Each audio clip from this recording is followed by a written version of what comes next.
Hello everyone, আমি তোমাদের Supradip sir, chemistry faculty and mentor. তো তোমাদের তো এক্সাম আছে মঙ্গলবার।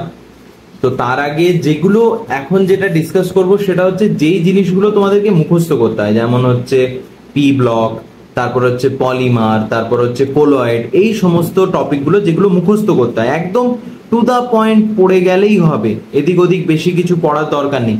সেই সমস্ত জিনিসগুলো এখন ডিসকাস করব।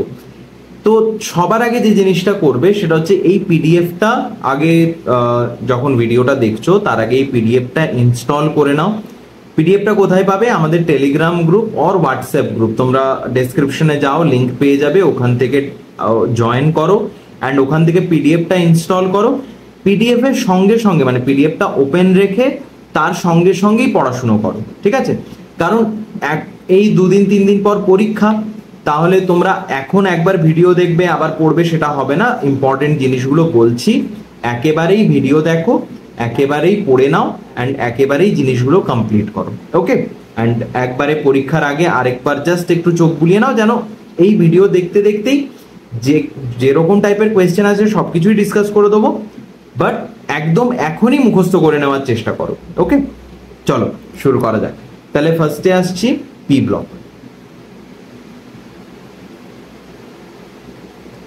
পি ব্লকে একটা কথা বলে রাখি, সেটা হচ্ছে গ্রুপ 15 অ্যান্ড গ্রুপ 16, এই দুটো হচ্ছে সব থেকে বেশি ইম্পর্টেন্ট, ঠিক আছে? Group 15 and group 16। তাহলে গ্রুপ 15 আর গ্রুপ 16 এর জন্য কি করবে, আমি ইম্পর্টেন্ট জায়গাগুলো দাগ করছি, কারণ এখন ইন ডিটেল বোঝানোর তো আর সময় বেঁচে নেই। আমি জায়গাগুলো মার্ক করব, সেই জায়গাগুলো দেখবে, একবার করে রিড করে নেবে, ওকে? তো ফার্স্টেই যে জায়গাটা লাগবে, এই Chile saltpetre NaNO3 and Indian saltpetre KNO3, এই দুটো সংকেত যেন একবারে ভালোভাবে মনে থাকে। আর বায়ুমণ্ডলে 78% নাইট্রোজেন থাকে, এগুলো তোমরা একবারে ছোটবেলা থেকে পড়ে এসেছো। তাহলে এই Chile saltpetre and Indian saltpetre কোনটা কার সংকেত সেটা কিন্তু ভালোভাবে দেখে রাখো, NaNO3 অ্যান্ড KNO3, ওকে? দুটো আলাদা থাকবে, সেই জায়গাটা একটু দেখে রেখো, ওকে? চলো, তাহলে এই হলো। তারপর আর কি কি প্রাণীদেহে প্রোটিন রূপে পাওয়া যায় এগুলো তোমরা জানোই, কিন্তু এই যে ফসফেট শিলার মুখ্য উপাদান হচ্ছে ফ্লোর অ্যাপেটাইট Ca9PO4/6.CaX2, এটা খুবই ইম্পর্টেন্ট, এমসিকিউর জন্য দিয়ে দিতে পারে কোনটা ফসফেটের মুখ্য উপাদান, এভাবে দিতে পারে, বা ফ্লোর অ্যাপেটাইটের সংকেত কি, এভাবেও কিন্তু কোয়েশ্চেনে থাকতে পারে, ওকে? তারপরে কি এবার গ্রুপ 15 হলে আমাদের যেটা ইলেকট্রন বিন্যাস হবে, ইলেকট্রন বিন্যাস কি হবে? NH2NP3। তাহলে এটা কি হবে? এটা হাফ ফিল্ড হবে, কারণ পিতে কটা ইলেকট্রন থাকে? পিতে 6টা ইলেকট্রন থাকতে পারে, এখানে 3টে আছে, তো এটা কি হবে? হাফ ফিল্ড, ওকে? তাহলে হাফ ফিল্ড যেহেতু, এটা রিলেটিভলি কিন্তু স্টেবল পাশাপাশির গ্রুপগুলোর থেকে। সেই জিনিসগুলো আমরা পরবর্তী টাইমে আবার কিন্তু পেতে থাকবো বারবার। তাহলে এখানে কি কি থাকে, কি কি জিনিস থাকে? তাহলে কি পাবো এখানে? আমি পাবো নাইট্রোজেন, পাবো ফসফরাস, পাবো আর্সেনিক, পাবো অ্যান্টিমনি, পাবো বিসমাথ পাবো, ওকে? তারপর আরেকটা এখানে পাবো, সেটা হচ্ছে মস্কোভিয়াম, বাট এটা হচ্ছে সিনথেটিক, মানে ল্যাবে তৈরি করা হয়েছে, বাট অ্যান্ড এটা রেডিও অ্যাক্টিভ, তেজস্ক্রিয়, তাই এটার ব্যাপারে আমরা পড়াশুনো করব, আমাদের স্কোপের বাইরে। ইলেকট্রন বিন্যাস একটু আগে বলেই দিলাম, ইলেকট্রন বিন্যাস NH2NP5। দেখো, বেশি এগুলোতে মানে বারবার বলে সময় নষ্ট করার চেষ্টা করব না, একবার চটপট রিভাইজ করিয়ে দিচ্ছি, সঙ্গে সঙ্গেই পড়ে নাও, দেখে নাও জিনিসগুলো, এখানেই একবারে রেডি করো, ওকে? তারপরে পারমাণবিক আর আয়নিক ব্যাসার্ধ কি হয়? ওপরের থেকে যত নিচের দিকে নামবে তত আয়নিক রেডিয়াস বাড়তে থাকবে, বাট এখানে কি হয়, এই যে নাইট্রোজেন থেকে ফসফরাস পর্যন্ত সমযোজী ব্যাসার্ধ উল্লেখযোগ্য পরিমাণে বৃদ্ধি পায়, তবে আর্সেনিক থেকে বিসমাথ পর্যন্ত সমযোজী ব্যাসার্ধ খুব কম পরিমাণে বৃদ্ধি পায়। ভারী মৌলগুলির ক্ষেত্রে ডি অ্যান্ড এফ অরবিট কক্ষগুলো সম্পূর্ণ ভর্তি থাকার জন্যই এই ঘটনা ঘটে। এবার এই ঘটনাটাকে আমি যদি বলতে চাই সেটাকে কি বলবো, সেটাকে আমি ভালো ভাষায় বলবো poor shielding effect of d and f orbit. Okay, যেহেতু শিল্ডিং এফেক্ট খুব খারাপ থাকে, ভালোভাবে শিল্ডিং এফেক্ট হয়। শিল্ডিং এফেক্ট কি, স্ক্রিনিং এফেক্ট কি, অনেকবার ভিডিওতে বলেছি। যদি কেউ না জেনে থাকো এক্সামের পর বুঝিয়ে দেবো, এখন জাস্ট জেনে রাখো screening effect and shielding effect কার ভালো হয়। আমি যদি ওটার অর্ডার দেখি তাহলে এস এর সব থেকে ভালো হয়, এফ এর সব থেকে খারাপ হয়। আর এই স্ক্রিনিং এফেক্ট বা শিল্ডিং এফেক্টের জন্যই কিন্তু এই রেডিয়াসটা কম পরিমাণে বাড়ছে। ওকে, ক্লিয়ার। তারপর অ্যানায়ন এনথালপি, আয়নায়ন এনথালপি। তো আয়নাইজেশন এনথালপি, আয়নাইজেশন এনথালপি কি হবে একটু আগে বলেছিলাম, এই অর্ধপূর্ণ থাকা।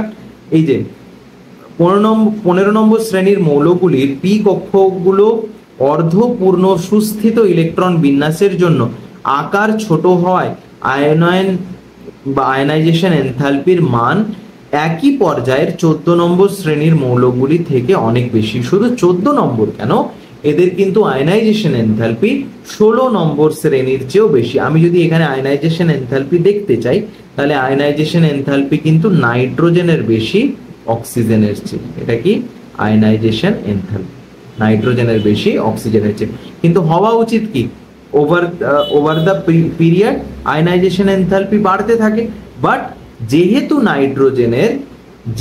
নাইট্রোজেনের কি আছে, হাফ ফিল্ড অরবিট আছে, মানে পি অরবিটে 3টে ইলেকট্রন আছে, হাফ ফিল্ড অরবিট আছে, সেই জন্য এটা রিলেটিভলি মোর স্টেবল। আর যেহেতু এটা রিলেটিভলি মোর স্টেবল তাই এটার কিন্তু আয়নাইজেশন এনথালপি পাশের গ্রুপের চেয়ে বেশি। ওকে, কারণ গ্রুপ 14 এর চেয়ে তো বেশি হবে সেটা বোঝা যায়, কারণ যত আমরা বাঁ দিক থেকে ডান দিকে যাই তত ইলেকট্রন আয়নাইজেশন এনথালপি বাড়তে থাকে। বাট এর কিন্তু গ্রুপ 16 এর চেয়েও আয়নাইজেশন এনথালপিটা বেশি, যেটা মনে রাখবে, খুব ইম্পর্টেন্ট। ওকে, তারপরে তড়িৎ ঋণাত্মকতা। তড়িৎ ঋণাত্মকতা কি হবে, যত ডাউন দ্য গ্রুপ মানে নাইট্রোজেন থেকে আমি যত বিসমাথের দিকে যাব তত কিন্তু ইলেকট্রোনেগেটিভিটি কমতে থাকবে, তত কমবে। ওকে, এরপরে ভৌত ধর্মাবলী। ভৌত ধর্মাবলীও সেম, একবার চট করে দেখে নি। যে এখানে বিসমাথ শুরু থেকে নাইট্রোজেন অ্যান্ড ফসফরাস হলো অধাতু, আর্সেনিক অ্যান্ড অ্যান্টিমনি হলো ধাতু কল্প, মানে অধাতুও নয় ধাতুও নয়, মাঝামাঝি বিভিন্ন ধরনের দুটো টাইপেরই ক্যারেক্টার শো করতে পারে। অ্যান্ড বিসমাথ হলো ধাতু। ওকে, তার মানে বিসমাথ কি করবে, খুব তাড়াতাড়ি ইলেকট্রন রিলিজ করবে, আর সেটা খুবই সহজে বোঝাও যাচ্ছে, কারণ ডাউন দ্য গ্রুপ সাইজ বড় হয়, আয়নাইজেশন এনথালপি কমে, তো খুব সহজে ইলেকট্রন রিলিজ করবে। আর যারা সহজে ইলেকট্রন রিলিজ করে দেয় তাদেরকে ধাতু বলা হয়। ওকে, তারপরে শ্রেণীর ওপর থেকে নিচের দিকে অগ্রসর হলে স্ফুটনাঙ্ক সাধারণ বৃদ্ধি পায়, কিন্তু গলনাঙ্ক আর্সেনিক পর্যন্ত বৃদ্ধি পায়, তারপরে বিসমাথ পর্যন্ত কমতে থাকে। তাহলে স্ফুটনাঙ্ক গলনাঙ্ক কিভাবে হয়, শ্রেণীর ওপর থেকে যখন নিচের দিকে নামতে থাকবো স্ফুটনাঙ্ক বা বয়লিং পয়েন্ট সেটা কিন্তু বাড়তে থাকে। অ্যান্ড কিন্তু আমি যদি মেল্টিং পয়েন্টের দিকে যাই, মেল্টিং পয়েন্টে কিন্তু আর্সেনিক পর্যন্ত বাড়ে, তারপর কিন্তু কমে যায়। ওকে, নাইট্রোজেন বাদে সব মৌলই বহুরূপতা ধর্ম দেখায়। বহুরূপতা মিন্স অ্যালোট্রপ, একটাই জিনিসের বিভিন্ন বিভিন্ন রূপ। ওকে, যেমন কার্বনকে আমরা ডায়মন্ড হিসেবেও দেখতে পাই, সেরকম কার্বনকে আমরা আবার গ্রাফাইট হিসেবেও দেখতে পাই। তাহলে এটা হলো কার্বনের বিভিন্ন রূপ, এটাকে অ্যালোট্রপ বা বহুরূপতা বলা হয়। ওকে, তারপর রাসায়নিক ধর্মাবলী। রাসায়নিক ধর্মাবলী, এখানে ইলেকট্রন বিন্যাস কি ছিল, ইলেকট্রন বিন্যাস ছিল NH2 NP3। তাহলে এরা যদি 3টে ইলেকট্রন নিয়ে নেয় তাহলে এখান থেকে কি হয়ে যাবে, নোবেল গ্যাস বা নিষ্ক্রিয় গ্যাস।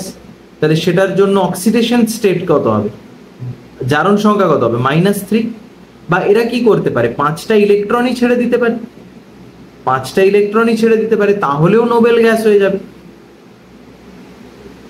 বাট 5টা ইলেকট্রন যখন ছেড়ে দেবে তখন অক্সিডেশন স্টেট বা জারণ সংখ্যা কত হবে, +5। তাহলে কি হয়, +5 থেকে -3 পর্যন্ত এদের জারণ সংখ্যা কিন্তু ভ্যারি করতে থাকে। বাট যত আমি নিচের দিকে আসবো তত কিন্তু এই যে +5 জারণ সংখ্যা হওয়ার প্রবণতা কিন্তু কমবে। কেন? কারণ এটার কারণ হচ্ছে ইনার্ট পেয়ার এফেক্ট। এটা লিখে রাখছি, এক্সপ্লেন করছি না, যে নিচের দিকে যখন আসবে ডাউন দ্য গ্রুপ,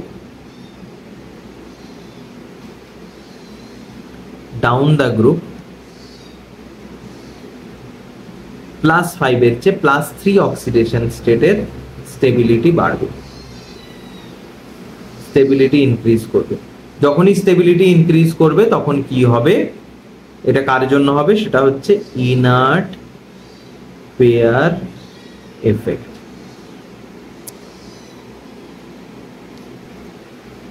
তো আমরা যদি দেখি যে এই যে +3 অক্সিডেশন স্টেট, সেটা কেন বাড়ছে? সেটা বাড়ছে কিন্তু এই ইনার্ট পেয়ার এফেক্টের জন্য, ঠিক আছে? বা এটাকে বাংলায় বলা হয়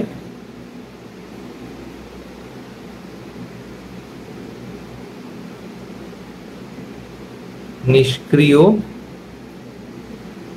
যুগ্ম তারপর কিছু একটা এফেক্ট, মানে প্রভাব বা এরকম কিছু একটা। ওকে, তো তারপরে কি আসছে? তারপরে চলে আসছে প্রত্যেকটা, আমি একটা জিনিস বারবার বলেছিলাম যে প্রত্যেকটা গ্রুপেরই কিন্তু প্রথম যে এলিমেন্টটা থাকে সেটার যে ধর্মাবলী থাকে সেগুলো কিন্তু অন্য এলিমেন্টের চেয়ে আলাদা হয়, ঠিক আছে? তো সেইটাই এখন ডিসকাস করতে হবে, সেটা প্রত্যেকটা গ্রুপের জন্যই আমাদের দেখতে হবে। নাইট্রোজেনের ব্যতিক্রমী ধর্মাবলী, নাইট্রোজেনের ব্যতিক্রমী ধর্মাবলী। এবার এই ব্যতিক্রমী ধর্মাবলীগুলো হয় কেন? কারণ এরা বাকি অন্য ওই গ্রুপের যে অন্য এলিমেন্ট তাদের যে সাইজে ছোট হয়। এখানে যেমন আমি যদি নাইট্রোজেনের দেখি, এখানে ডি অরবিট নেই, ডি অরবিট অ্যাবসেন্ট। তাহলে ডি অরবিট যদি অ্যাবসেন্ট থাকে, ও ম্যাক্সিমাম কটা বন্ড করতে পারবে? 3টে বন্ড করতে পারবে, তার চেয়ে বেশি করতে পারবে না। তারপর এরা কি করতে পারে? নিজেদের সঙ্গে, মানে একই গ্রুপের মধ্যে নাইট্রোজেন কার্বনের সঙ্গে, নাইট্রোজেন অক্সিজেনের সঙ্গে পি পাই বন্ড খুব স্ট্রংলি বানায়। আর স্ট্রংলি বানায় সেটার কারণ হচ্ছে এমনি পি পাই বন্ড অন্য ডি পাই এই সমস্ত বন্ডের চেয়ে কি হয়? সহজ হয়। তাহলে এরা কি করতে পারে? এরা সিগমা বন্ডও বানাতে পারে, পাই বন্ডও বানাতে পারে নিজেদের মধ্যে, মানে একই গ্রুপের মধ্যে। ওকে, ঠিক আছে। তারপর এর আয়নাইজেশন এনথালপি কি হবে? যেহেতু এর সাইজে ছোট, তাহলে এর আয়নাইজেশন এনথালপি কি হবে? গ্রুপের অন্য সবার চেয়ে অনেকটা বেশি হবে। ওকে, এই জিনিসগুলো আশা রাখছি বোঝা যাচ্ছে, তাই তো? ঠিক আছে। এবার এবার আমরা কয়েকটা জিনিস দেখে নেব, যে হাইড্রোজেনের সঙ্গে বিক্রিয়া। আচ্ছা, এই প্যারাটা একবার নিজেরা পড়ে নেবে, ঠিক আছে? মানে এখনই পজ করো, এই প্যারাটা একবার পড়ে নাও, তারপর এগিয়ে যাও। কারণ এখানে পি পাই ডি পাই যেগুলো বললাম সেই জিনিসগুলোই এক্সপ্লেন করা আছে। একবার পড়ে নাও, তারপরে নেক্সট পয়েন্টটাতে এসো। হাইড্রোজেনের সঙ্গে বিক্রিয়া, হাইড্রোজেনের সঙ্গে বিক্রিয়া করলে কি করবে? NH3, PH3, ASH3, SbH3 এই সমস্ত জিনিসগুলো তৈরি করে। এবার ক্ষারধর্মী কেন? এবার ব্যাপার হচ্ছে মেনলি যেটা কোয়েশ্চেন আসে যে NH3 কেন বেশি বেসিক PH3 চেয়ে। এবার এরা ক্ষারধর্মী মানে কি টাইপের বেস? এরা হচ্ছে লুইস বেস। এবার ব্যাপার হচ্ছে লোন পেয়ার তো দুজনের কাছেই আছে, কিন্তু পি এর যে লোন পেয়ারটা ওটা কিন্তু ডিসলোকেশন হতে পারে ডি অরবিটে। বাট এখানে এর কাছে যে লোন পেয়ারটা আছে ওটা পুরোপুরি নাইট্রোজেনের কাছেই আছে, সেটার ওর কোনো পি অরবিটাল নেই যে ওখানে ডিসপ্লেস হতে পারে বা ওখানে ডিলোকালাইজ হতে পারে। তাই ওর লোন পেয়ারের অ্যাভেলেবিলিটি সব থেকে বেশি। লোন পেয়ারের অ্যাভেলেবিলিটি যেহেতু সব থেকে বেশি, সেহেতু ওর বেসিক নেচার বা ক্ষার ধর্ম কিন্তু বাকিদের তুলনায় অনেক বেশি। ওকে, এখানে দেওয়া আছে। ওকে, তারপরে নাইট্রোজেনের ছোট আকার এবং উচ্চ তড়িৎ ঋণাত্মকতার জন্য NH3 কঠিন অবস্থার পাশাপাশি তরল অবস্থাতেও হাইড্রোজেন বন্ধন গঠন করতে পারে। ওকে, তাহলে এরা কি করতে পারে? তরল অবস্থাতেও, কঠিন অবস্থায় তো করেই, কিন্তু তাছাড়া তরল অবস্থাতেও কিন্তু হাইড্রোজেন বন্ডিং তৈরি করতে পারে। কারা? এই NH3। ওকে, এমন।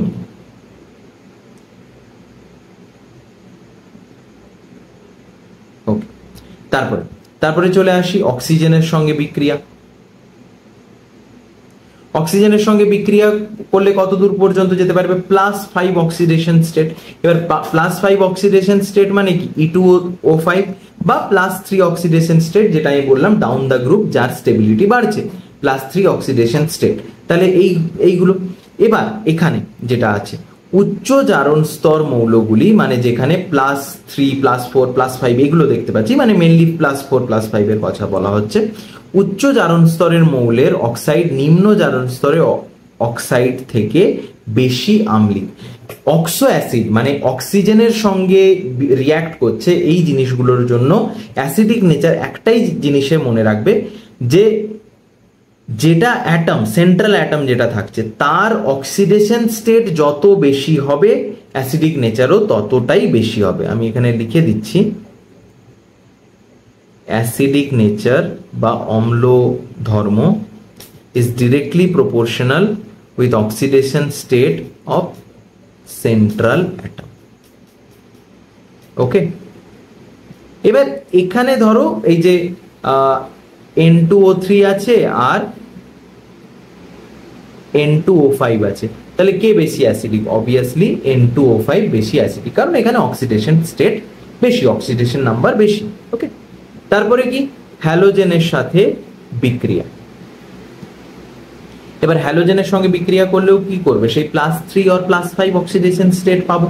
তাহলে +3 +5 অক্সিডেশন স্টেট পাওয়ার জন্য আমার কি হবে? EX3 আর EX5 এগুলো তৈরি হবে। তাহলে এই যে এর কারণ হলো পেন্টাহ্যালাইড মৌলগুলি +5 জারণ স্তর থাকে, যেখানে ট্রাইহ্যালাইড +5।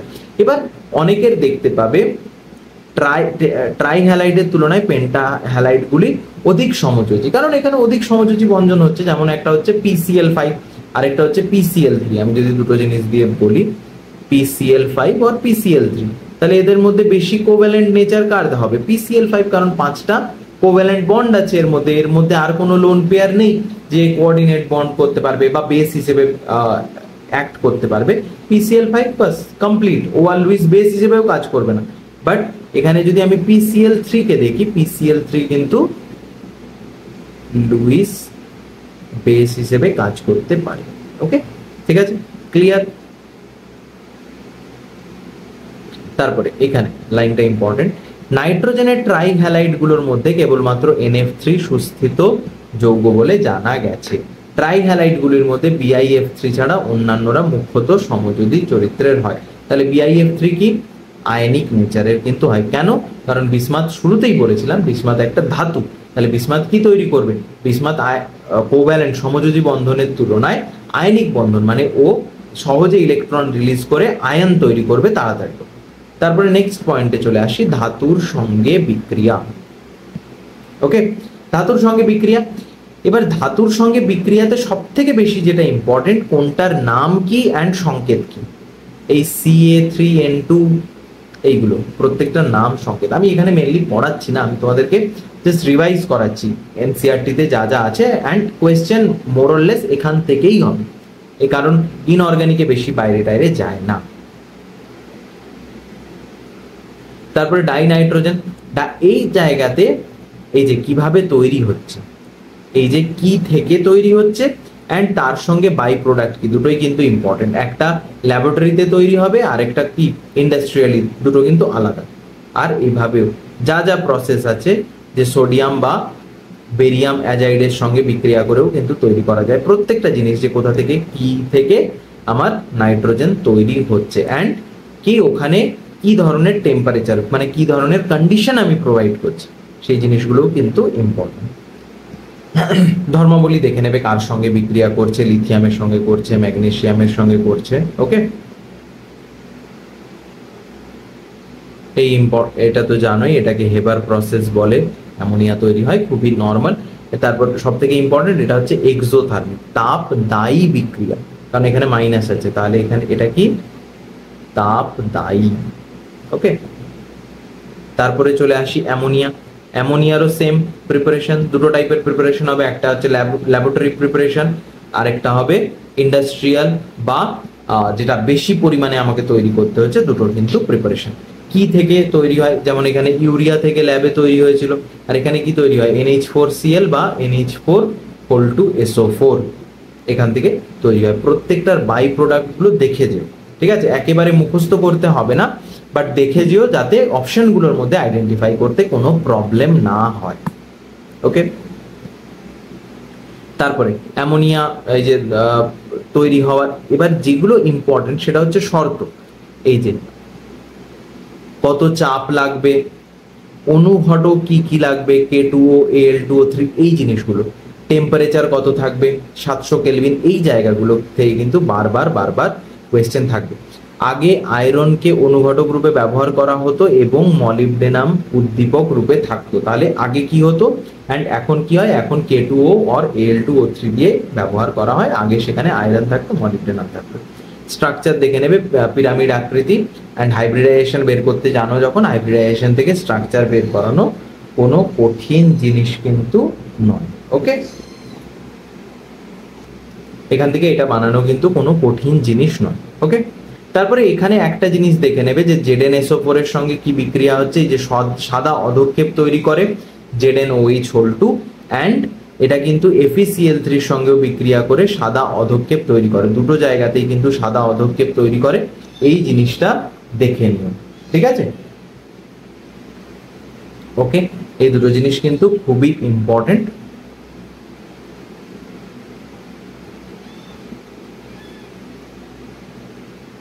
তারপরে এরা কপারের সঙ্গে যখন বিক্রিয়া করে সেখান থেকে কিন্তু কপার থেকে কমপ্লেক্স তৈরি করে। এবার কমপ্লেক্স কম্পাউন্ড তোমরা এখনো পড়োনি, জাস্ট জেনে রাখো যে গাঢ় নীল কালারের একটা কমপ্লেক্স তৈরি করে, অ্যান্ড যখনই এজি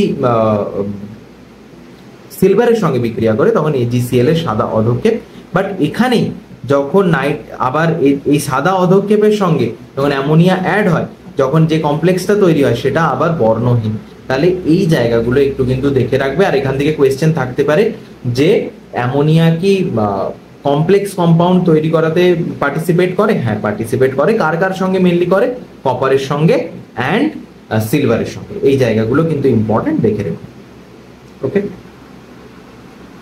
তারপর নাইট্রোজেনের অক্সাইড সমূহ, এখানে মেন যে জিনিসটা লাগবে সেটা হচ্ছে প্রত্যেকটার নাম অ্যান্ড তার সংকেত, তার সঙ্গে অক্সিডেশন নাম্বার। এবার অক্সিডেশন নাম্বার তো মুখস্থ করবে না, অক্সিডেশন নাম্বার পরীক্ষাতে বের করবে, বাট কোনটাকে কি বলে সেইগুলো যেন মনে থাকে, N2O3 NO2 এইগুলো, অ্যান্ড যেগুলো হচ্ছে এর স্ট্রাকচার তো অ্যাজ ইট ইজ মনে রাখার দরকার নেই, বাট স্ট্রাকচারের একটা বেসিক আইডিয়া তোমরা ক্লাস 11-এ যেহেতু VSEPR থিওরি এই সমস্ত পড়ে এসেছো, তো বেসিক একটা নলেজ তো আছেই, সেখান থেকে হাইব্রিডাইজেশন বের করে স্ট্রাকচারগুলো কিন্তু দেখে রেখো। এবার যেটা মেন ইম্পর্টেন্ট সেটা হচ্ছে N2O, এটা হচ্ছে সরল রৈখিক স্ট্রেট লাইন, এটা কিন্তু মনে রাখবে, অন্য কিছু ভুলে যাও বাট এটা কিন্তু মনে রাখতে হবে যে এটা কিন্তু স্ট্রেট লাইন N2O, কারণ N2O অ্যান্ড NO2 এই দুটোর মধ্যে খুব কনফিউশন হয়। NO2 অনেকটা ওয়াটারের মধ্যে ওয়াটারের মতো H2O-র মতোই দেখতে, বাট N2O কিন্তু সেই জায়গায় সরল রৈখিক স্ট্রেট লাইন হয়। ওকে, ক্লিয়ার এতটা? তারপর নাইট্রিক অ্যাসিডের জন্য সেম জিনিস দেখতে হবে, কি কি দেখতে হবে, যে কোনটা ল্যাবরেটরিতে হয় আর কোনটা ইন্ডাস্ট্রিয়ালি। এবার ইন্ডাস্ট্রিয়ালি যেটা তৈরি হয় সেটা কিন্তু অসওয়াল্ড প্রসেসের মাধ্যমে তৈরি হয়, সেখানে অ্যামোনিয়ার জারণ ঘটানো হয়। এখানে যে অনুঘটকগুলো দেওয়া হয় সেই অনুঘটকগুলো একবার দেখে নেবে, PTRH এগুলো অনুঘটক হিসেবে দেওয়া হয়, প্ল্যাটিনাম রোহোডিয়াম এগুলো অনুঘটক হিসেবে থাকে, 500 কেলভিন ওখানে টেম্পারেচার থাকে, অ্যান্ড 9 বার এটা চাপ থাকে। ওকে, তারপরে আর এই যে NO2 কিভাবে বিক্রিয়া করে ধর্মাবলী, তাহলে এই যেগুলো আলাদা করে দেওয়া আছে NO2 এর কিন্তু স্ট্রাকচারটা মনে রাখতে হবে, exactly bond length bond angle মনে রাখার দরকার নেই, বাট একটা বেসিক স্ট্রাকচার যেন তোমার মাথায় থাকে, সেটা দেখে দেখে তুমি যেন আইডেন্টিফাই করতে পারো। ওকে,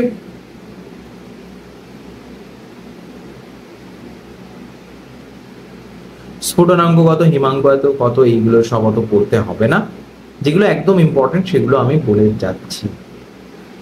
তারপরে এখানে এটা তো একবারে ছোটবেলা থেকে পড়ে যাচ্ছ, বাদামি বলয় পরীক্ষা কিভাবে কি হয়, যেটা বাদামি কালার তৈরি করে তার সংকেত কি, এগুলো তোমাদের 10 থেকে 8-এও ছিল বোধহয়, 8-10 দুটো ক্লাসে পড়েছো, তো এগুলো তো লাগবেই, অ্যান্ড ব্যবহার ব্যবহার ভালো করে একবার রিড করে নেবে। রিড করে নেবে না, এখনই ভিডিওটা পজ করো, পড়ো, এগিয়ে যাও, ঠিক আছে? তাহলে এই আমাদের হলো নাইট্রোজেনের কম্পাউন্ড। দেন চলে আসছি ফসফরাস। ফসফরাসের যেটা রূপ ভেদ হয়, একটা হয় হোয়াইট ফসফরাস অ্যান্ড একটা হয় red phosphorus, white and red phosphorus. তাহলে কার কোনটা স্ট্রাকচার, কোনটা কিরকম, অ্যান্ড আরেকটা কি হয় ব্ল্যাক ফসফরাস। তো কালো ফসফরাস দুটি রূপে, আলফা অ্যান্ড বিটা। আর তার আগে তো হোয়াইট অ্যান্ড রেড দুটো আছেই, তার মধ্যে হোয়াইট অ্যান্ড রেড এর মধ্যে কোনটা বেশি stable? Red is more stable. এটা কি হবে? More stable. Okay, clear? বোঝা গেছে? এবার আরেকটা জিনিস খুব ইম্পর্টেন্ট, সেটা হচ্ছে ফসফিন। খুবই টক্সিক একটা জিনিস। ফসফিন তৈরি করা হয় কিভাবে? আবার সেম ল্যাবরেটরিতে কি থেকে তৈরি করা হয়? CA3P2। অ্যান্ড আমি যদি পরীক্ষাগারে তৈরি করি তাহলে কি থেকে তৈরি করা হয়? P4NaOH H2O, সেখান থেকে PH3 তৈরি হয়। ওকে, এর ধর্মাবলী বায়ুর সংস্পর্শে এসে বিক্রিয়া তৈরি করে। ফসফিন কি হয়েছিল? ওয়ার্ল্ড ওয়ারের সময় এটাকে একটা কিন্তু কেমিক্যাল ওয়েপন হিসেবে ব্যবহার করা হয়েছিল। আবার সেম ব্যবহার করবে। Next phosphorus halide PCl3 structure তোমরা সবাই জানো। কোথা থেকে তৈরি হয় সেটাও দেখবে, সাদা ফসফরাস থেকে তৈরি হয়। এই যে বাই প্রোডাক্ট গুলো কি? SO2 and H2Cl2 by product গুলো কিন্তু খুবই ইম্পর্টেন্ট। অ্যান্ড এই যে বিক্রিয়াটা PCl3 এর সঙ্গে বিক্রিয়া করে এখানে H3PO3 অ্যান্ড HCl তৈরি করে, ঠিক আছে? এই জিনিসগুলো ইম্পর্টেন্ট। একবার এই ধর্মাবলীটা দেখো। স্ট্রাকচার তোমরা সবাই জানো, কোনটা এক্সিয়াল, কোনটা ইকুয়েটোরিয়াল, কোনটা লম্বা হয়, কোনটা সরু হয়, এই সবই তোমাদের জানা। ওকে, এবার নেক্সট যেটা ইম্পর্টেন্ট সেটা হচ্ছে প্রত্যেকটা অ্যাসিডের নাম। হাইপোফসফরাস কোনটা, অর্থোফসফরাস কোনটা, পাইরোফসফরাস কোনটা, প্রত্যেকটা অ্যাসিডের নাম, অক্সিডেশন, ফসফরাসের অক্সিডেশন স্টেট অ্যান্ড কটা POH PH এই বন্ডগুলো আছে। এটা কিন্তু very very very very important, খুব খুব ইম্পর্টেন্ট। এটা একবারে ছেড়ে যাওয়াই যাবে না। ওকে, এই যে এখানে যে স্ট্রাকচার গুলো দেওয়া আছে, একবার নিজেরা এখনই পজ করে একবার নিজেরা প্র্যাকটিস করে নেওয়ার চেষ্টা করো। ওকে, তাহলে এই স্ট্রাকচার গুলো একবার দেখে নেবে। তারপরে আমরা চলে আসি গ্রুপ 16। গ্রুপ 16এও সেম ভাবে এদেরকে কি বলা হয়? এদেরকে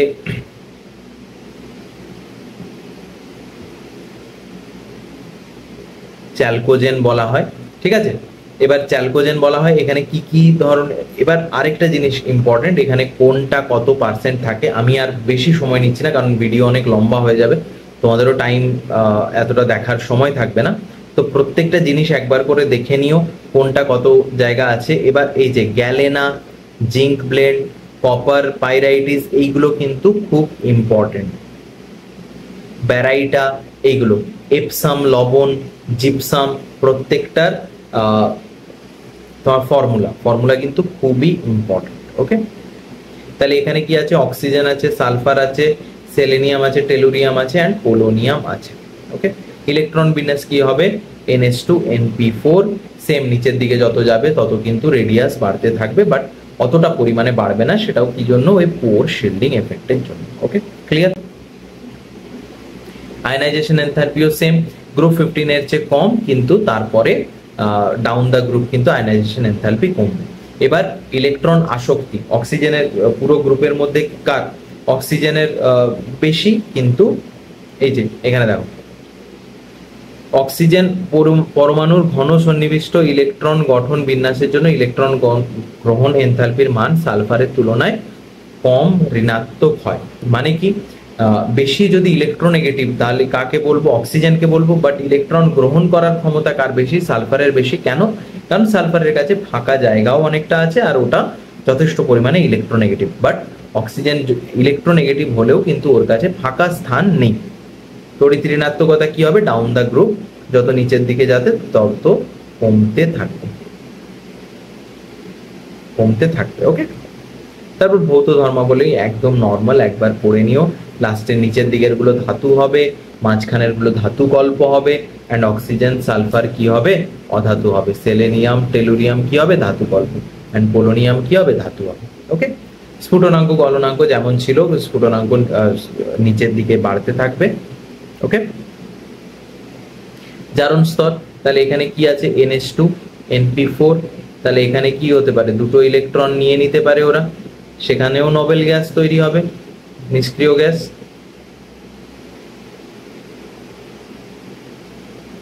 আর যদি এখানে 6টা ইলেকট্রন ছেড়েও দেয় তাহলেও কিন্তু নোবেল গ্যাস তৈরি হবে। তাহলে এদের অক্সিডেশন স্টেট সেটা কি করবে, -2 থেকে +6 পর্যন্ত ভ্যারি করতে থাকবে। এবার যত আমি নিচের দিকে যাব তত +4 অবস্থাটি স্থায়িত্ব বৃদ্ধি পাবে। কেন, এই যে নিষ্ক্রিয় যুগল প্রভাব, যেটা একটু আগেও ডিসক্রাইব করলাম, ইনার্ট পেয়ার এফেক্ট। ওকে, এবার অক্সিজেনের ব্যতিক্রম আচরণ কেন, কারণ D orbit absent, D orbit নেই, স্মল সাইজ, ইলেকট্রোনেগেটিভিটি অনেক বেশি, সেই জন্য অন্যদের তুলনায় ওর ধর্মগুলো কিন্তু আলাদা হয়। কি কি ধর্ম আলাদা, খুব ইম্পর্টেন্ট, একবার পড়ে নেবে। অক্সিজেনের সঙ্গে কিভাবে হাইড্রোজেনের সঙ্গে কিভাবে বিক্রিয়া করে, অক্সিজেন নিজের সঙ্গে কিভাবে বিক্রিয়া করে, ওদিকে সালফার তৈরি হচ্ছে, SO2 তৈরি হবে, TiO2 তৈরি হবে, অ্যান্ড অক্সিজেন নিজেও কিন্তু নিজের সঙ্গে বিক্রিয়া করে O3 তৈরি করে। তো কোনটা, এবার এই জায়গায় কোনটা আম্লিক হবে, কোনটা তোমার অ্যাম্ফোটেরিক হবে, এই জিনিসগুলো কিন্তু খুব ইম্পর্টেন্ট, সেটা একবার দেখে নিও। হ্যালোজেনের সঙ্গে বিক্রিয়া কি করতে পারে, +2 থেকে -6 পর্যন্ত সব, -2 থেকে +6 পর্যন্ত সব ধরনের অক্সিডেশন স্টেটই কিন্তু আসতে পারে। ওকে, আর কার সঙ্গে কিভাবে বিক্রিয়া করে স্থায়িত্ব, ফ্লোরিন, ক্লোরিন, ব্রোমিন, আয়োডিন। যেহেতু ফ্লোরিন অনেক ছোট তাই ভালোভাবে স্টেবল বন্ড তৈরি করে দেয়, কিন্তু আয়োডিন যেহেতু সাইজে অনেকটা বড়, সেখানে কিন্তু বন্ড তৈরি হওয়ার ক্ষমতাটা অনেকটা কম। আর এখানে SF4 গ্যাস, SF4 তরল, অ্যান্ড TF4 কঠিন। তাহলে কোনটা, তাহলে এখানে কোয়েশ্চেন যেটা আসতে পারে, SF4 এর যেটা গ্যাস অ্যান্ড তরল দুটো হিসেবেই কিন্তু ব্যবহার মানে দেখা যেতে পারে, অ্যান্ড এগুলোর হাইব্রিডাইজেশন অ্যান্ড স্ট্রাকচার সেটা ভালো করে দেখে নেবে। টাই অক্সিজেন, সেই সেম একটা রাসায়নিক ল্যাবরেটরিতে তৈরি হয়েছিল KClO3, অ্যান্ড একটা কোথায় তৈরি হয়, যেটা আমাদের ইন্ডাস্ট্রিতে ব্যবহার হয়, সেই জিনিসটাও কিন্তু ভালোভাবে লাগবে। ইন্ডাস্ট্রিতে যেমন কি Ag2O আর H2O2 কেই জাস্ট H2O2 থেকে ওয়াটার প্লাস অক্সিজেন তৈরি করা হয়। এবার এখানে যেটা ইম্পর্টেন্ট সেটা কোনটা, ক্যাথোডে, এই যে ক্যাথোডে হাইড্রোজেন, অ্যানোডে অক্সিজেন পাওয়া যায় জলের তড়িৎ বিশ্লেষণে। তো এই জায়গাটা ইম্পর্টেন্ট, অ্যানোডে কি পাওয়া যায়, ক্যাথোডে কি পাওয়া যায়। ওকে, তারপরে তিনটে ধরনের দেখা যায়, তার মধ্যে একটা radio active, O16, O17, O18, তার মধ্যে O18 হচ্ছে রেডিও অ্যাক্টিভ। আর এটা কি, এটা প্যারাম্যাগনেটিক নেচার, এটা কিন্তু ডায়াম্যাগনেটিক নয়। অনেকে O16 দেখে ডায়াম্যাগনেটিক ভেবে নাও, বাট ডায়াম্যাগনেটিক নয়, এটা কিন্তু প্যারাম্যাগনেটিক।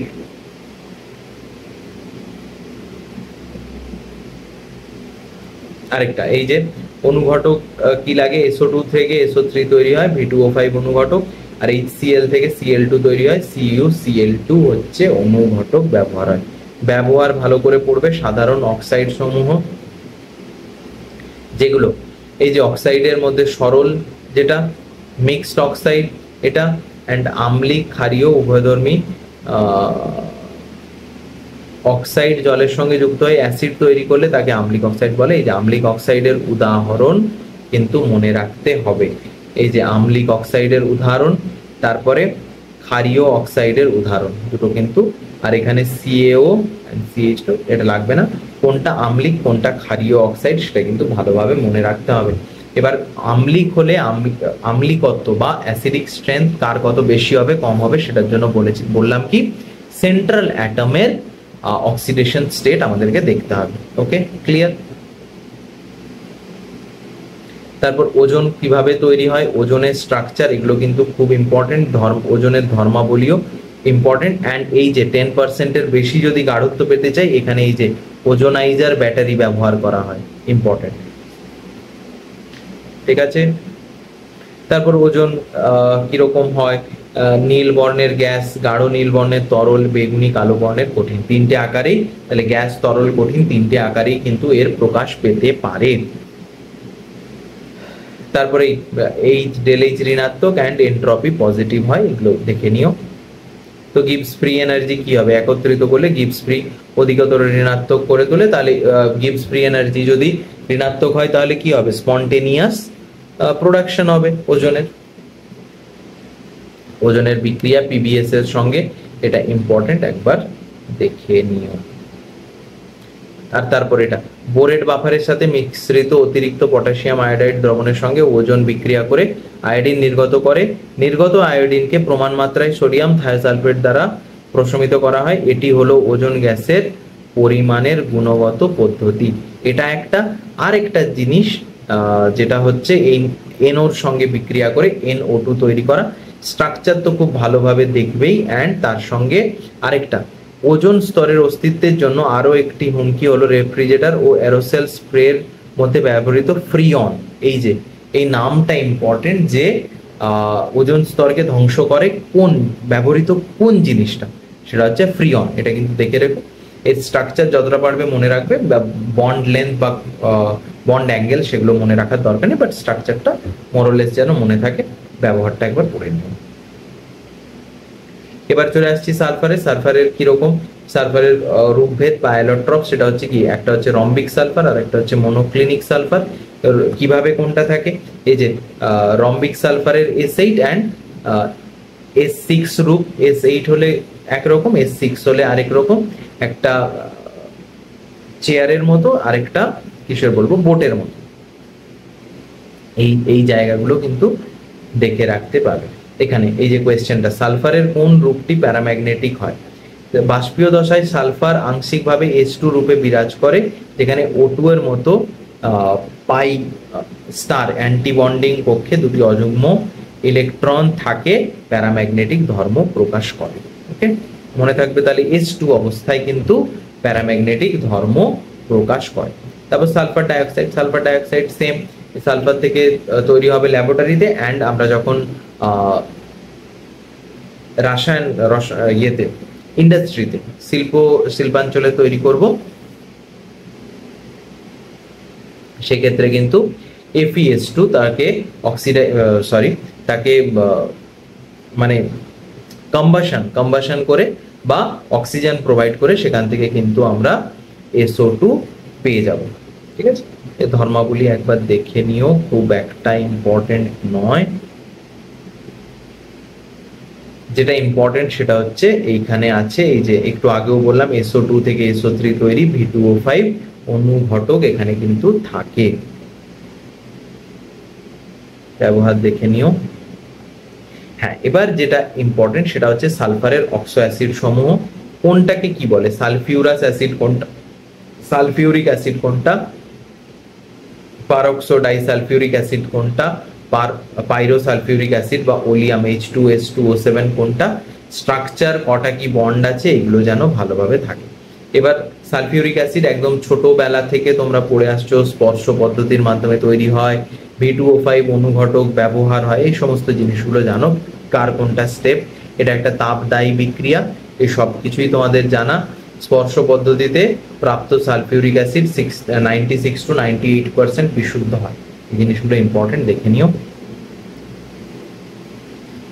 এই যে সালফিউরিক অ্যাসিডের চারিং, যে এখানে এটাকে কিন্তু স্টার্চের সঙ্গে দিয়ে দিলে সেখানে ও কিন্তু ওটাকে পুড়িয়ে দেয়, পুড়িয়ে কিন্তু ব্ল্যাক কার্বন মানে কোক যেটাকে বলা হয় সেটা তৈরি করে নেয়। সালফিউরিক অ্যাসিডের ব্যবহার ইম্পর্টেন্ট, ওই অয়েল অফ ভিট্রিওলাজ ওই সব জিনিসগুলো একবার দেখে নিও, এটা ছোটবেলা থেকে পড়ে আসছো, বাট একবার চোখ বুলিয়ে নিও। গ্রুপ 17-এ এই প্রথম যে জিনিসগুলো লাগবে সেটা হচ্ছে এই যে কার কোনটা নাম অ্যান্ড সেগুলোর স্ট্রাকচার, সেখানে এই যে সোডিয়াম ক্লোরাইড, কার্নালাইট, এই জিনিসগুলো কিন্তু একবার দেখে নিও। বাট এইখানে সব থেকে এবার আয়নাইজেশন এনথালপি ওইসবে আর যাচ্ছি না, একই রকম ট্রেন্ড ফলো করে। এখানে মেন যে জিনিসটা ইম্পর্টেন্ট ভৌত ধর্ম যেটা থাকে সেটা Cl2 Br2 I2। F2 এর নিজেদের F2 এর কি হয়, ইন্টার ইলেকট্রনিক রিপালশন হয়, ওই জন্য ওটা কিন্তু স্টেবল থাকে না।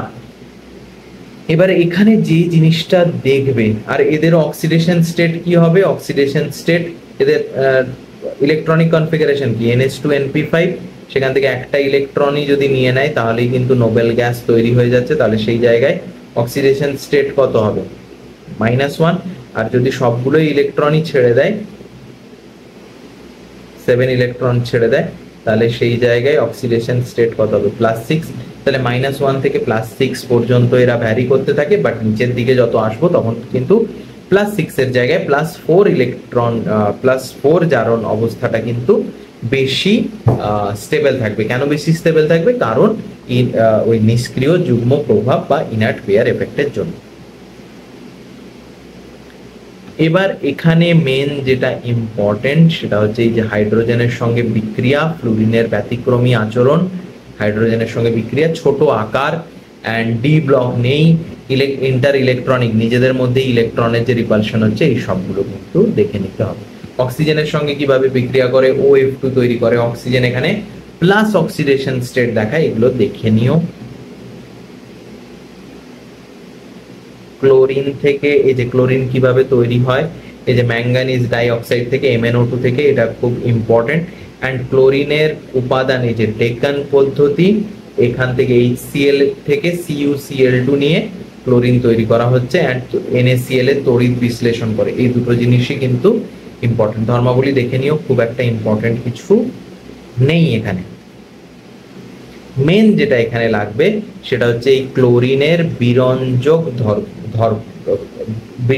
ধর্ম মানে দ্রব্য, ও কি করে কোনো একটা জায়গায় যদি রং থাকে সেই রংটাকে কিন্তু ক্লিয়ার করে দিতে পারে। কিভাবে রংটা ক্লিয়ার করে সেটাও দেওয়া আছে, ওই যে এখানে নেসেন্ট অক্সিজেন তৈরি করে, এই যে এটা জায়মান অক্সিজেন বা নেসেন্ট অক্সিজেন তৈরি করে, এন্ড সেটাই কিন্তু কালারটাকে ডিসকালার করে দেয়, বা যেটা রঙিন থাকে সেটাকে বর্ণহীন করে দেয়। এখানে ক্লোরিনের ব্যবহার দেখে নিলে।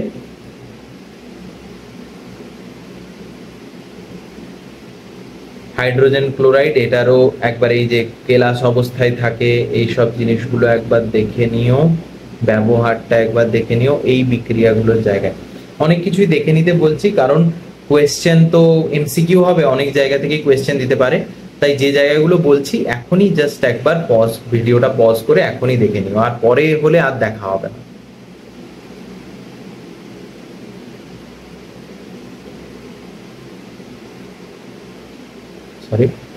তারপরে এই যে hypochlorous acid, chlorous acid, chloric acid, perchloric acid, এই প্রত্যেকটা স্ট্রাকচার কিন্তু ভালোভাবে একবার করে দেখে নিও। এবার যেটা ইম্পর্টেন্ট সেটা হচ্ছে আন্তঃ হ্যালোজেন সমূহ, এই প্রত্যেকটার হাইব্রিডাইজেশন জানতে হবে, অ্যান্ড হাইব্রিডাইজেশনের সঙ্গে স্ট্রাকচার। হাইব্রিডাইজেশন থেকেই তোমরা স্ট্রাকচার বের করে নিতে পারবে, বাট একবার করে প্র্যাকটিস করে নিও, দেখে নিও যে কোনটার স্ট্রাকচার কিরকম হচ্ছে। এই যে এখানে প্রত্যেকটা দেওয়া আছে, যে বাঁকা টি আকৃতির, বর্গাকার, পিরামিডীয়, এই প্রত্যেকটা জিনিসের, এগুলো কিন্তু মুখস্থ করতে যেও না, বাট একটা দুটো নিয়ে কিন্তু প্র্যাকটিস করে নিও, যাতে পরীক্ষাতে কিন্তু ভালোভাবে করতে পারো।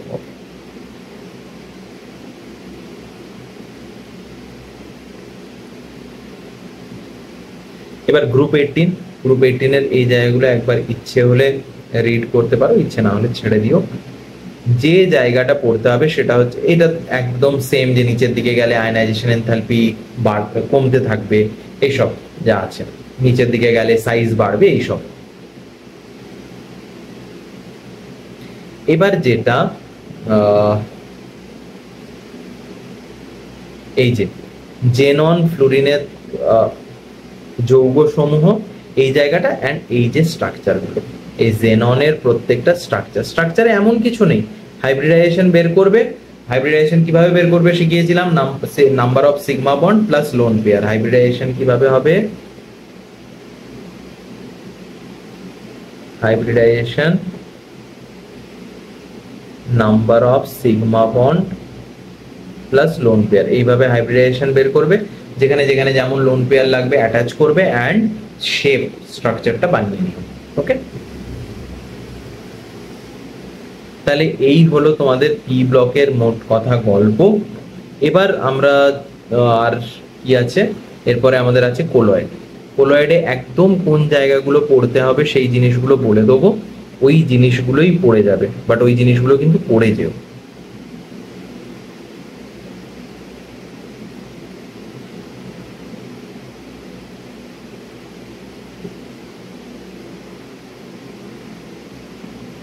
এই যে কোলয়েড, কোলয়েড কিরকম হবে, এই যে কোলয়েড কণাগুলি 1 থেকে 1000 ন্যানোমিটার মানে 10⁻⁹ থেকে 10⁻⁶ মিটার পর্যন্ত কিন্তু এদের সাইজ হতে পারে। সাসপেনশন হলে কি হবে, সাসপেনশন হলে সাইজটা আরো কম হবে।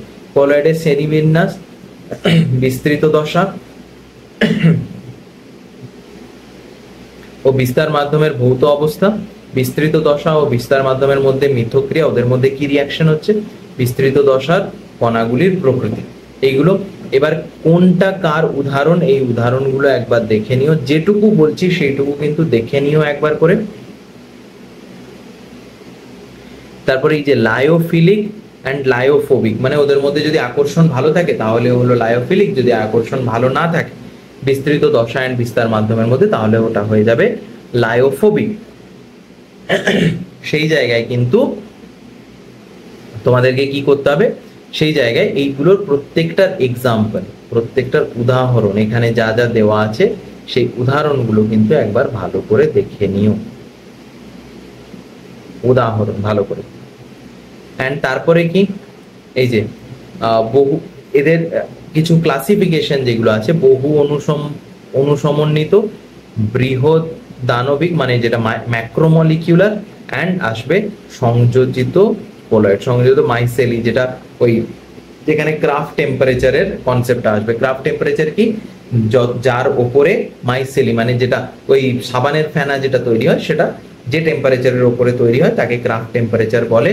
অ্যান্ড ক্রিটিক্যাল মাইসেলি কনসেন্ট্রেশন, যে কতটা বিস্তৃত দশা যদি বিস্তৃত মাধ্যমের মধ্যে থাকে তাহলে ওই মাইসেলি ফর্মেশন হবে, সেটা ক্রিটিক্যাল মাইসেলি কনসেন্ট্রেশন বলে। এই দুটো জিনিস একটু ইম্পর্টেন্ট, এইগুলো একবার দেখে নিও। মাইসেলি গঠনের ক্রিয়া কৌশল, একটা ক্যাটায়নিক পার্ট থাকবে, একটা অ্যানায়নিক পার্ট থাকবে, একটা হাইড্রোফিলিক মানে জলাকর্ষী আর একটা জল বিকর্ষী হাইড্রোফোবিক অংশ থাকবে, ঠিক আছে। এই যেমন সোডিয়াম স্টিয়ারেটের একটা অংশ দেওয়া আছে। তারপর এই যে জল বিকর্ষী লেজ, এই যে যতটা একটা কি বলবো হাইড্রোকার্বন টেল আছে সেটা জল বিকর্ষী মানে হাইড্রোফোবিক, অ্যান্ড এই অংশটা কিন্তু জলাকর্ষী, ঠিক আছে, এরকম স্ট্রাকচার হয়। এই জায়গায় ডিটারজেন্ট কিভাবে মাইসেল ফরমেশন হয় সেই জিনিসগুলো দেওয়া আছে, তোমাদের খুব একটা ইম্পর্টেন্ট নয়। এবার এই জায়গায় এই যে ব্রেডিক্স আর্ক মেথড, যে কিভাবে কোলয়েড প্রস্তুত করা হয় সেই জিনিসটা কিছুটা দেওয়া আছে, একবার দেখে নিও। খুব যে বিশাল এখান থেকে কোয়েশ্চেন আসবে তা নয়, এই যে ব্রেডিক আর্ক মেথড এই নামটা মনে রেখো। তারপরে কিসের মাধ্যমে হয়, পেপটিডাইজেশন। তাহলে ফার্স্ট কি রাসায়নিক বিক্রিয়া, তারপরে হচ্ছে এই ব্রেডিক্স আর্ক মেথড, এন্ড তারপরে হচ্ছে পেপটিডাইজেশন। তারপরে বিশুদ্ধিকরণে খুব বেশি এগুলো তোমাদের কাজে লাগবে না, যেটা তোমাদের কাজে লাগবে সেটা হচ্ছে এই যে টিন্ডাল এফেক্ট।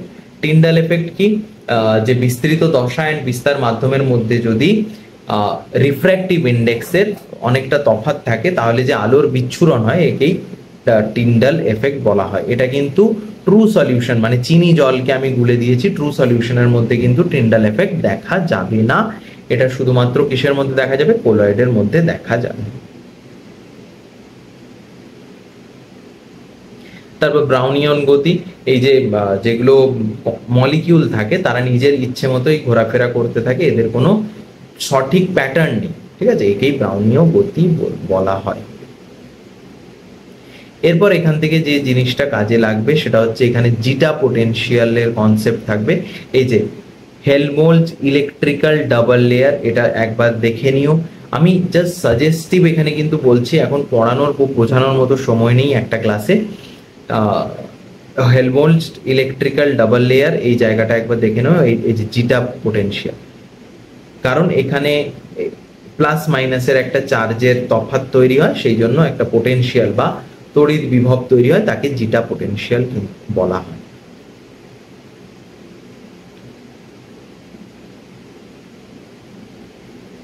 তারপরে ইমালশন দুটো টাইপের হয়, একটা হচ্ছে জলে তেলে ইমালশন আর একটা হচ্ছে তেলে জলে ইমালশন। কোনটার দুধ একটার এক্সাম্পল, ক্রিম বাটার একটার এক্সাম্পল, এই জিনিসগুলো কিন্তু কোনটা কার এক্সাম্পল, এই চ্যাপ্টারটাতে উদাহরণ কিন্তু খুবই ইম্পর্টেন্ট। উদাহরণের জায়গাটা ভালো করে দেখে নিও।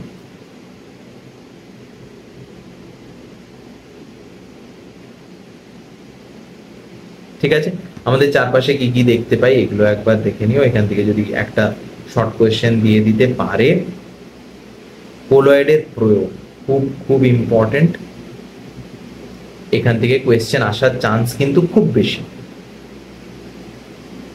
হলো, আর একটা জিনিস তোমরা দেখে রাখবে, সেটা হচ্ছে কোয়াগুলেশন। দুটো জিনিস আমি বলে রাখছি, একটা হচ্ছে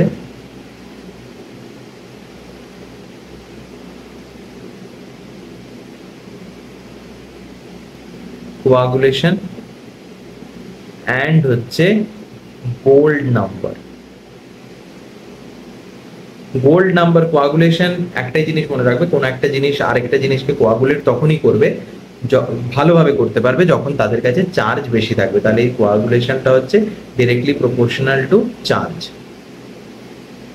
আর গোল্ড নাম্বার হচ্ছে যার যত কম থাকবে সে তত নিজের কোলয়েডকে তত ভালোভাবে সংরক্ষণ করতে চাইবে। কারো কাছে যদি ছায়া প্রকাশনীর বা সাঁতরার বই থাকে, ওখানে গোল্ড নাম্বার এন্ড কোয়াগুলেশন দুটো জিনিসই দেওয়া আছে, জাস্ট একবার দেখে নিও। ওকে, তাহলে এই হলো তোমাদের কোলয়েড থেকে এই জিনিসগুলো পড়তে হবে। এবার নেক্সট আমরা চলে আসি পলিমার।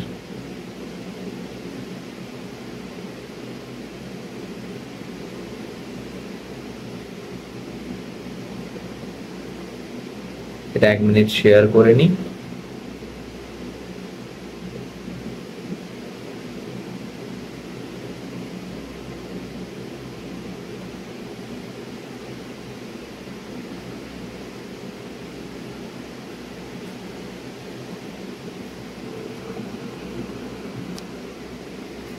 তো নেক্সট আমরা যেটা ডিসকাস করব সেটা হচ্ছে পলিমার। এবার পলিমারে কি হবে, পলিমারেও একদম আমাদেরকে এক্সাম্পল বেস, মানে কোন কোন পলিমারের মনোমার কোনটা, কি কোন টাইপের পলিমার কোনটা, ঠিক আছে, এই জিনিসগুলো কিন্তু মনে রাখতে হবে। ওকে,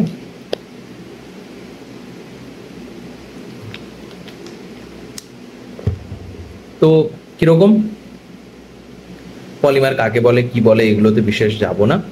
পলিমারের শ্রেণীবিন্যাস, প্রাকৃতিক পলিমার কি কি, উদাহরণ একদম ভালোভাবে যেন মনে থাকে, প্রোটিন, সেলুলোজ, স্টার্চ, রেজিন ইত্যাদি। অর্ধকৃত্রিম পলিমার, সেখানে কি থাকবে, রেয়ন থাকবে, সেলুলোজ, নাইট্রেট থাকবে, কৃত্রিম পলিমার যা যা আমরা নর্মালি দেখতে থাকি, প্লাস্টিক, নাইলন ইত্যাদি, বুনায়েস, বুনায়েন এগুলো। এবার গঠন প্রকৃতির ওপর নির্ভর করে রৈখিক পলিমার, সেটা কি হবে, উচ্চ ঘনত্ব বিশিষ্ট পলিথিন, পলিভিনাইল ক্লোরাইড এগুলো। শাখাযুক্ত পলিমার, সেখানে কি হবে, নিম্ন ঘনত্ব বিশিষ্ট পলিথিন। তারপর আড়াআড়ি বা জালক পলিমার, সেখানে কি থাকবে, ব্যাকেলাইট, মেলামাইন। এই যে এক্সাম্পল গুলো, যে টাইপ কি কি, বা এরকমও কোয়েশ্চেন দিয়ে দিতে পারে যে গঠন প্রকৃতির উপর ভিত্তি করে পলিমারের শ্রেণীবিন্যাসের অন্তর্ভুক্ত নয় কোনটি, এই তিনটে দেওয়া থাকলো, আর যে কোনো একটা যা কিছু একটা অপশন দেওয়া থাকলো সেই অপশনটা হবে। ঠিক আছে, তো এইভাবে কোয়েশ্চেন কিন্তু দিতে পারে। তারপর পলিমারাইজেশন কিভাবে হচ্ছে সেটার উপর নির্ভর করে হয় জুতো পলিমার, মানে যেটা পরপর অ্যাড হয়ে যাচ্ছে, অ্যান্ড আরেকটা কি হয়, সেটার উদাহরণ হবে বুনায়েস, বুনায়েন। আরেকটা কি হবে, সংঘনন পলিমার বা কন্ডেনসেশন পলিমার, মানে যেটা তৈরি হওয়ার সময় অ্যালকোহল, ওয়াটার এই ধরনের জিনিসগুলো কিন্তু রিলিজ হয়, তখন তাকে কি বলা হয়, সংঘনন পলিমার। সেটার উদাহরণ কি হবে, সেটার উদাহরণ টেরিলিন বা ডেক্রন, নাইলন 6,6, নাইলন 6 এইগুলো।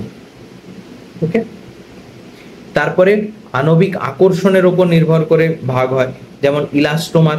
ইলাস্টোমারের যেগুলো হচ্ছে অনেকটা স্থিতিস্থাপক, যেটা হচ্ছে অনেকটা ইলাস্টিক, তাহলে তাদের মধ্যে আমি উদাহরণ কি পাবো, যেমন বুনায়েস, বুনাইন। তারপর ফাইবার বা তন্তু জাতীয় পলিমার, সেখানে কি পাবো, এই উচ্চ টান শক্তি, মানে এর কি হবে, এটা অনেকটা শক্তিশালী, মানে অনেক অনেক আঘাত সহ্য করতে পারবে, সহজ কথায় আমি যদি বলি, তাহলে এটা কি হবে। আর এখানে কি থাকবে, এটা হচ্ছে মানে শৃঙ্খলগুলি ঘন সন্নিবিষ্ট, মানে খুব কাছাকাছি থাকবে, কারণ অনেকটা স্ট্রেংথ বেশি থাকবে, তবেই না আঘাত সহ্য করতে পারবে। সেখানে আমরা কি পাবো, নাইলন 66, স্টেরিলিন, এইগুলো পাবো। তারপর আরেকটা হচ্ছে thermoplastic polymer and thermostatic. Thermoplastic কি, পলিস্টাইরিন, পলিভিনাইল ক্লোরাইড, মানে এটাকে আমরা বারবার তাপ দিতে পারি। আর থার্মোসেটিং কি, একবার যদি তাপ দিয়ে দিই তাহলে কিন্তু ওরা আড়াআড়ি ভাবে যুক্ত হয়ে যাবে মনোমারগুলো, আর কিন্তু তাদেরকে পুনরায় গলানো যাবে না। এর উদাহরণ হচ্ছে ব্যাকেলাইট, ইউরিয়া, ফর্মালডিহাইড, এইগুলি। তো পলিমারাইজেশন বিক্রিয়ার প্রকারভেদ এক্ষুনি আলোচনা হলো, জুতো পলিমারাইজেশন বা শৃঙ্খলা বৃদ্ধি পলিমারাইজেশন, আরেকটা কি, আরেকটা হচ্ছে কনডেনসেশন। এবার এই যে জুতো পলিমারাইজেশন, এটা হচ্ছে কিভাবে, এটা মুক্তমূলক ক্রিয়া বা ফ্রি রেডিক্যাল রিয়াকশনের মাধ্যমে হচ্ছে। ফ্রি রেডিক্যাল রিয়াকশনে তোমরা ক্লাস 11 থেকে যারা দেখছিস 11 থেকে তোরা পড়েছিস সবাই, যেখানে 3টে স্টেপ থাকে, একটা হচ্ছে ইনিশিয়েশন, তারপর প্রোপাগেশন, টার্মিনেশন। একটা শুরু হবে, তারপরে সেটা কি হবে, শৃঙ্খল বিস্তার হবে, অ্যান্ড তারপরে শৃঙ্খল সমাপন, সেটাই একটা দেওয়া আছে। বেনজোইল পারক্সাইড থেকে এখানে ফিনাইল মূলক বা ফিনাইল রেডিক্যাল তৈরি হলো, এটা ফার্স্ট স্টেপ, এটা নাম্বার 1, এটা নাম্বার 2, অ্যান্ড এটা নাম্বার 3। তারপরে পরপর পরপর অ্যাড হচ্ছে, অ্যান্ড লাস্টে এসে কিন্তু এটা শেষ হয়ে পলিথিন তৈরি করছে। ওকে, কিছু জুতো পলিমারের এখানে গুরুত্ব দেওয়া আছে। পলিথিনে উচ্চ ঘনত্ব, নিম্ন ঘনত্ব, এইখানে জিগলার ন্যাটা ক্যাটালিস্ট আসবে। আর কার অ্যাটমসফিয়ারিক প্রেসার কত, নিম্ন ঘনত্বের এই যে এত অ্যাটমসফিয়ারিক প্রেসার অ্যান্ড এত টেম্পারেচার, এখানে কি থাকে, ডাই অক্সিজেন বা পারক্সাইড অনুঘটক কিন্তু ব্যবহার করা হয়। আর উচ্চ ঘনত্বতে কি, উচ্চ ঘনত্বতে তাপও কম অ্যান্ড চাপও কম। এইখানে এই যে জিগলার নাটা ক্যাটালিস্ট। এবার জিগলার নাটা ক্যাটালিস্ট কি, এই যে ট্রাই ইথাইল অ্যালুমিনিয়াম এবং টাইটেনিয়াম টেট্রাক্লোরাইড, এটাকে এই টাইটেনিয়াম টেট্রাক্লোরাইড এটাকে কিন্তু জিগলার নাটা ক্যাটালিস্ট বলে, TiCl4। এটা খুব খুব ইম্পর্টেন্ট কোয়েশ্চেন, বারবার কিন্তু কোয়েশ্চেনে মানে পরীক্ষাতে আসতে থাকে। নেক্সট হচ্ছে পলিটেট্রাফ্লুরোইথিন বা টেফলন। এটারও টেফলনের মনোমার কি সেগুলো জানতে হবে, এটা হলো। তারপর পলি অ্যাক্রোনাইট্রাইল, এই যে অ্যাক্রোনাইট্রাইল থেকে তৈরি হয়, অ্যাক্রোনাইট্রাইলের স্ট্রাকচার কিন্তু ইম্পর্টেন্ট। তারপর সংঘনন পলিমারের কিছু ইম্পর্টেন্ট, যেমন নাইলন, এগুলোই আসবে। ফার্স্টে আসছে টেরিলিন বা ডেক্রন, অ্যান্ড পলিঅ্যামাইড সমূহের মধ্যে নাইলনের প্রস্তুতি। নাইলন 66 কি কি থেকে তৈরি হয়, এই যে hexamethylene diamine and adipic acid, এই যে এটা অ্যাডিপিক অ্যাসিড, এটা হেক্সামিথিলিন ডাইয়ামিন, সেখান থেকে নাইলন তৈরি হচ্ছে। এই যে কত চাপ ব্যবহার হচ্ছে সেটা ইম্পর্টেন্ট। আর নাইলন 66 কি হচ্ছে, উচ্চ উষ্ণতায় ক্যাপ্রোল্যাক্টাম, এই যে এটা ক্যাপ্রোল্যাক্টামের স্ট্রাকচার। এবার এমসিকিউতে একটা সুবিধা হচ্ছে একদম মনে না রাখলেও চলবে, বাট অপশন যেন আইডেন্টিফাই করতে পারা যায়। ক্লিয়ার? পলিএস্টার সমূহ, এটার এক্সাম্পল একবার দেখে নিও, তার তাপ দেখে নিও। এই যে ফেনল ফর্মালডিহাইড পলিমার ব্যাকেলাইট, এর স্ট্রাকচার কি থেকে, ফেনল থেকে তৈরি হচ্ছে, ফেনলের সঙ্গে কি ফর্মালডিহাইডের বিক্রিয়া হয়ে এই ফার্স্টে নোভোল্যাক, আর নোভোল্যাক থেকে আরো তারপরে যখন ক্রস লিঙ্ক হয়ে যাচ্ছে সেখান থেকে ব্যাকেলাইট। আর এখানে মেলামাইন ফর্মালডিহাইড পলিমার, মেলামাইনের স্ট্রাকচার ইম্পর্টেন্ট, আর তার সঙ্গে ফর্মালডিহাইড অ্যাড হয়ে অন্তর্বর্তী রেজিন তৈরি করে, অ্যান্ড সেটাই যখন আবার আড়াআড়ি ভাবে যুক্ত হয় তখন মেলামাইন পলিমার তৈরি করে। এটা কোথায়, এটি অভঙ্গুর চীনামাটির বাসনপত্র তৈরিতে কাজ করে, কারণ চীনামাটির বাসনপত্র দেখতে খুব সুন্দর কিন্তু চট করে ভেঙে যায়, সেটাই আটকানোর জন্য এটা কিন্তু ব্যবহার করা হয়। তারপর সহপলিমারাইজেশন বা কোপলিমারাইজেশন। এখানে কি সহ বা কোপলিমারাইজেশন হলো এক ধরনের পলিমারাইজেশন বিক্রিয়া যাতে একাধিক ভিন্ন প্রকারের মনোমার অনুর মিশ্রণে তৈরি হয়। ভিন্ন প্রকারের দুটো অণুর কিন্তু মিশ্রণ হচ্ছে। এতক্ষণে কি হচ্ছিল, সংঘনন, যে দুটো বিক্রিয়া করছে, বাট এখানে কি দুটোই অ্যালকিন, দুটো অ্যালকিনের মধ্যে তো সেভাবে অ্যাড হওয়ার কোনো ব্যাপার নেই, বাট তারপরেও কিন্তু এরা অ্যাড হচ্ছে, সেই জায়গায় একে আমরা মনোমার বলি। মানে এই স্টাইরিন নিজেও একটা পলিমার তৈরি করতে পারে, 1,3-বিউটাডাইন নিজেও একটা পলিমার তৈরি করতে পারে, বাট এরা নিজেরা আলাদা আলাদা পলিমার তৈরি না করে একসঙ্গে পলিমার তৈরি করছে এটা। তাহলে এখানে কি হবে, বিউটাডিন, স্টাইরিন উদাহরণ। তারপরে কিছু কিছু ইম্পর্টেন্ট প্রাকৃতিক রাবার। প্রাকৃতিক রাবারের যেটা মনোমার সেটা হচ্ছে আইসোপ্রিন বা 2-মিথাইল-1,3-বিউটাডাইন, এটা ঠিক আছে। এটা ইম্পর্টেন্ট যে এর মনোমার কি, যে প্রাকৃতিক রাবার কেমন দেখতে হবে।